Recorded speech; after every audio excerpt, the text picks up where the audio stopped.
Are you or someone you know about to transition from the military? Today, we're talking about some of the benefits of the Military Transitioning Assistance Program on this episode of Coffee with Tea.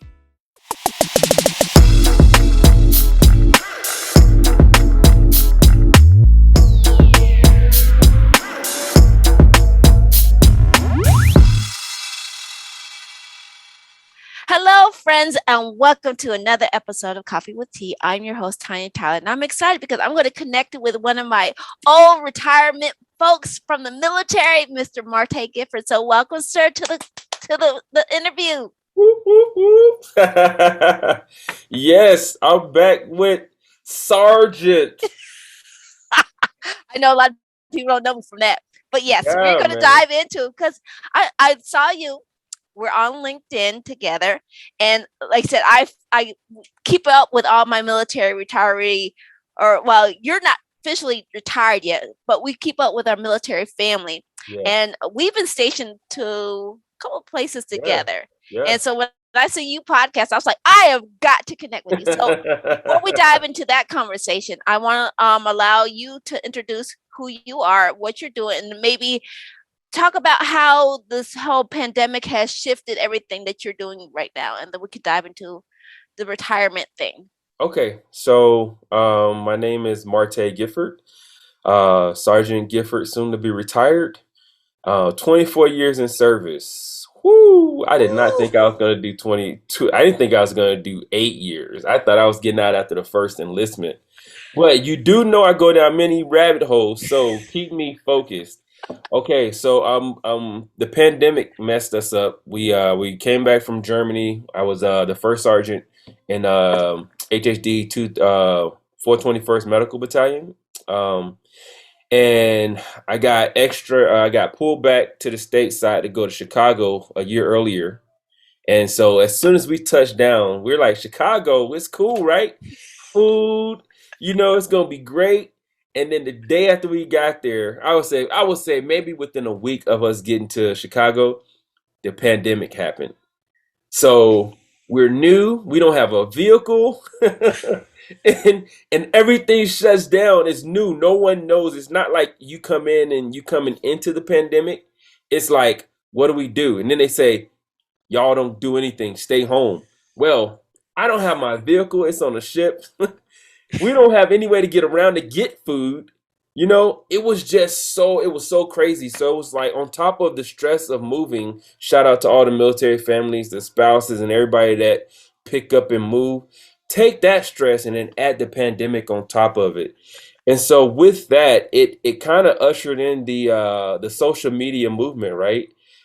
People being able to work from home, and get that social connection, whether that's be it for work or for the other things. Because for me, it was hard for me to sit home and on my hands, and I felt like I was robbing the government. I felt like you remember what was his name? Not Castillo. The Oh, what I'm talking about, I Herrera. yeah. Cecilio, shout out to Cecilio Herrero. Yo, he was our NCRC at Norfolk. Oh Remember the yeah. short, Oh yeah. I short remember. black Cuban guy? He came in. He was very radical, very very Yes. radical. Yes. Um, but it was I was about to go down a rabbit hole. Stay Anyways, stay focused. stay Stay with focused, me. stay focused. So anyways, I was just so crazy going into that pandemic and trying to get things together. Um, and so I ended up just having spaz moments, and I'm like, yo, the reason I brought up Herrera because he always used to say he gonna bring in a ski mask and have the soldiers put it on because they're robbing the government. And so that's what I felt like. I felt like I had on that ski mask. I felt like I was robbing the government. And so I was like, yo, I got to get back to the office. And so I did what I had to do.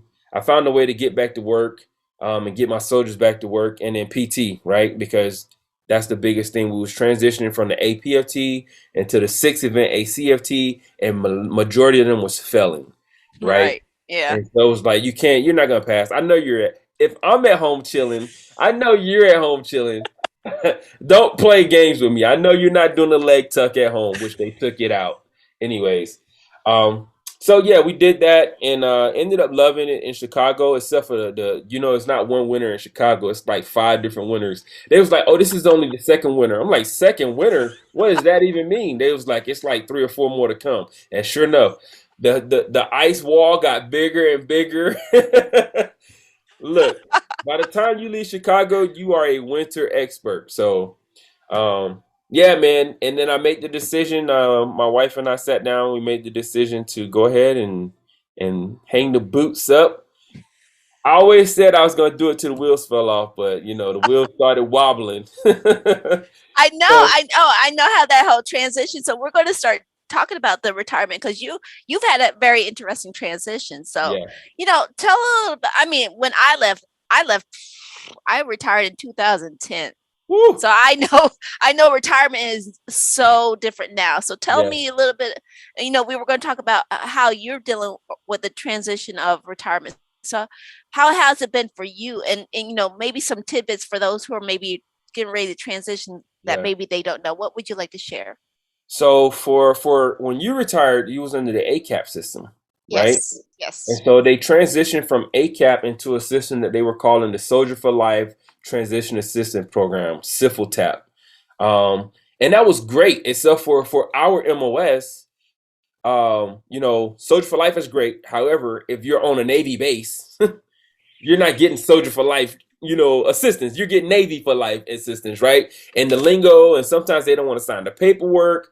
And so being on that Navy base, I had an appreciation for they just changed it like maybe at right when I was getting ready to do it to they took the Soldier for Life off and it's just TAP now, Transition Assistance Program.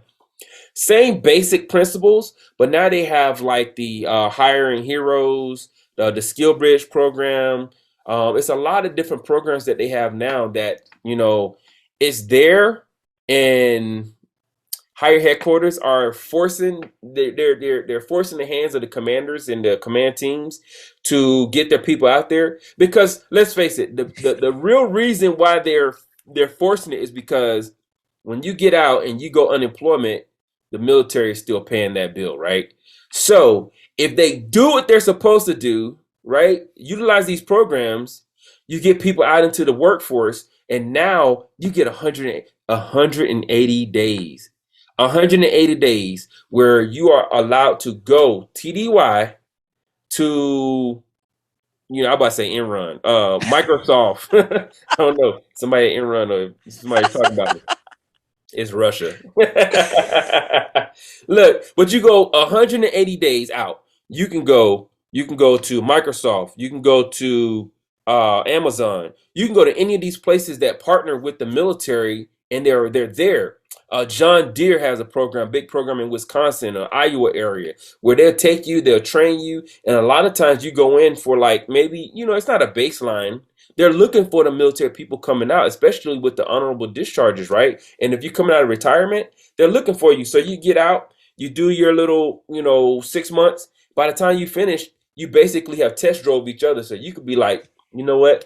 I love my test drive around the block. I think I want to be partner up with you. And they're doing the same thing. You know what? The soldier, what they say about soldiers, service members, because it's not just for soldiers. What they say about service members is true. We like what your chemistry with our team. Join us, and they'll propose a plan, hiring plan. And sometimes they be like, "Nah, you trash. It wasn't nice, but thanks for coming. Gone, whatever." And so I did that. And what I would recommend for people is you're at 24 months out, you can start your transition assistance program, right? 24 months out. You can do it 36 months out. So the first time you take it, you should take it if your command allowed for you. Do it, take the class 36 months out by yourself. The second time, take it 24 months out, but go with your spouse because some stuff you're gonna see and hear that's gonna stick out for you, and then you guys go back and talk about it. 12 months out is when you're supposed to start like getting your stuff. Senior leaders fail to do this. They fail. They force their soldiers to do it. 12 months, you got to go do this. But we'll be sitting in there still punching the clock, still typing up, doing reports. You're doing all that stuff. But guess what? The military is a machine. Our song is literally Army Goes Rolling Along.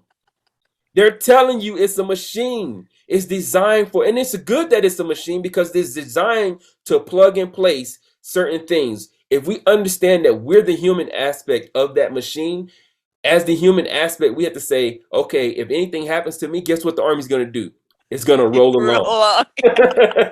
So you know what? You have to remove yourself from that situation, detach. It's not you being disloyal because you've been loyal for so long. Now you got to be loyal to yourself and say, you know what? I'm going to take care of myself and my family, and I'm going to set us up for success in this transition because moving is stressful. Now you're moving for the first time, the last time, Right. right? And it's a big difference in moving for that last time. You know, there's things that you don't get that you do get. There's programs that's out there, and on the Navy base, you don't really get all that information. I mean, it's there, but it's called something different. So they're not, the lingo is a little bit different. And so, especially for those vet services people, you need to You take know, these yeah. classes, man. Take these classes so that you know who to go and talk to. I'm gonna tell you, my command team. Shout out to those guys, Colonel Wegner and First Sergeant Villarreal. Um, they really fought for me because they brought me down from Chicago to Fort Knox to do the classes. They allowed for me to do that. They allow for me to step away where a lot of people are like, no, we need you to keep kicking the tires until it's time for you to go. They said, no, you did what we need you to do. Now go take care of yourself and your family. And shout out, man, you need commanders that do that. Now, the bad part is we found out that the process of getting me out to my internship, it wasn't as easy as we thought because they signed everything and sent it up. Then somebody was like, this general didn't want to sign it. This general didn't want to sign it. They don't fall under me. Who's supposed to sign it? And so it's like it got to the last day. I was supposed to be reporting to my internship, and I didn't have my paperwork signed. So, you know, these people in these command positions, y'all need to get out there, find out who it is, because you want to set these people up for success in that transition. And I really wanted to talk about that because there's a young lady that's she's interning where I interned at, and her people was telling her she couldn't do certain things. You know, we're not going to allow for you to do this, but that. And it's like, no, that's not the program. Right. And so if she went to her congressman, her unit would be in trouble. Now she's in the Navy, but TAP is TAP. That's the beauty of TAP. If she went to her congressman and said something, that unit, that command would be in trouble, and then it'll be a black eye to the Navy. Right. So to set up every military branch for success, help facilitate your people get into these programs. So when they get out, they can say, man, my unit really took, like me, even though they didn't know the process and it wasn't their fault because it was above them, my unit fought for me to get. You know, they really was pushing. Like my command team was out on TDY. They were trained. They were out on business meetings, and they were still picking up the phone in the middle of meetings. Like, yo, my NCO, I see this dude up there in Great Lakes. He did this. You know, I need y'all to get his stuff squared away. So if you're out there, take care of your people by knowing the process, please. I love how you're passionate about it because I definitely, from the other end, if we had that, it would have made it so much easier for a transition because it was hard transitioning to that civilian world and, you know, being programmed into doing, so if you can, I second the word, help your people transition because it's very important. It's really critical. It But is. I want to take the point that if you've enjoyed what Marte has put down and you've been picking up them gems, please give us a thumbs up and follow down with a comment down below. Because we're going to talk about how important this retirement transition is helping you and how it's been like sort of allowing you to test the waters in what you want to do when you get out, right? So Yeah, this is opening some doors. So can you tell a little bit absolutely. about how the transitioning is helping you ease it a little bit better than just dropping it off and say you're out? Right. So, you know, following back with that piece, it's a retention part too, as far as you become an ambassador for the military, right? And so because of what they did for me and allowed for me to do, I'm able to, like, I do a I intern with a nonprofit organization. Well, my bachelor's degree is Christian leadership and management, and a lot of that we were dealing with was running nonprofits and stuff like that, right? And so shout out to the Augusta Dream Center. If you guys are in the area, come on out, man. Volunteer. We always need help. We always like smiling faces. But so I interned with those guys, and when I was there, then I finished my master's degree, and it just gave me the opportunity to one. You used to you was the volunteer coordinator for us in Guam. Oh yeah. Oh, I love to volunteer for Yeah. stuff. I took over when you set it down. I took over the volunteer coordinator, and that's just a passion, that I've always had. Whether it comes from my parents, my wife, we volunteer. We had the kids out there, and so being in the community is just a passion I have. Being able to give back and just see the look on people's faces. But with this internship, what it does is it gives you the opportunity to actually, it's not just theory anymore. It's not just I'm learning this correspondence course. No, it's application, right? It's hands-on opportunity to get out there and do things. I may have took that course and got my degree in it and sucked at working with nonprofit organizations, right? Like if you got someone like these older people. I don't even like people. But I love people, right? I don't like, I'm an introvert, so I naturally recharge by being by myself. That's what I mean by I don't like people. Um, right? I always say that, but I said, but yeah, because we're going to talk about the quote a little bit before we get out too. oh So yeah, yeah. yes, I got to give you credit for that. But go ahead and finish up about the whole intern has helped. Yeah, and so just being out there, it's giving me the opportunity. So, my internship part is over, but I still partner with them. I'm out there. I'm working in the food part of it. So I work, my main part is the food pantry, but I work the computer stuff like I did, as the OSA. And so I'm able to help them and utilize the skills that the Army taught me as a veterinary food inspection specialist. Shout out to the 91 and 68 Romeos. Whoop, whoop. Your skill set, it goes further than you would believe, and I'm able to extend that to the community. So, we're blessed with partnerships from Food Lion or Dollar General or Golden Harvest, all these people that donate food subsistence to the community for us to be able to give it out to the less fortunate people that fell on hard times. Like the government just recently cut like the seniors, well, everybody's assistance, right? But those seniors, man, I've witnessed like older people, they were afraid to take the stuff out because we gave them, they're like, can I take all this? Yes, ma'am, please take it. It's for you. Yes. And they're like, oh, this is such a blessing. And so for me, that really touches me because, I just, when I growing up, I thought it was punishment to be made to go out and do that type of stuff. But now it's like it's just that feeling of you're able to. I might not be able to give you money, but I can give you my time and my hands and all that stuff. And I just believe that doing that, it'll come back 100-fold to maybe not me, but my kids or my friends and family. So that's what the internship has done for me. I appreciate all the people out there at the Augusta Dream Center. They're like my extended parents, man.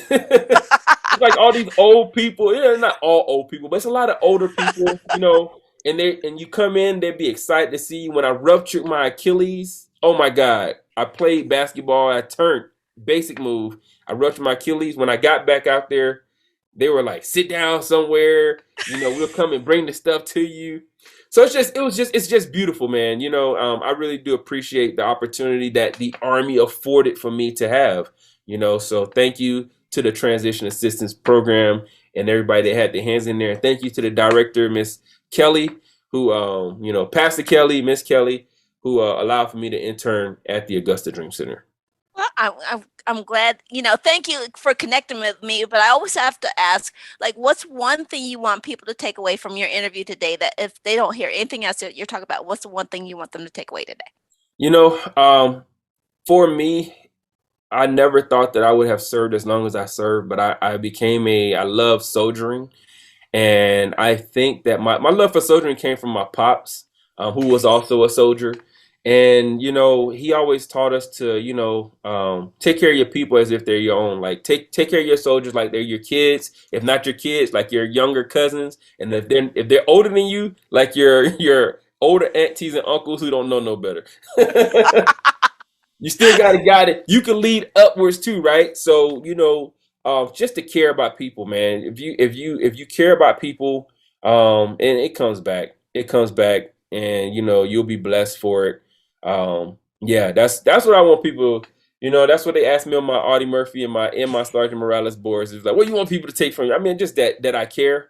The facial expression might not look like it all the time, but I care, and leaders need to care and take care of their people.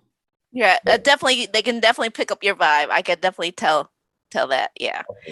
So, Mr. Marte, we're closing up, and I want you to let people know where they can find us. Where can we find more information about you, your services, and what you got going on?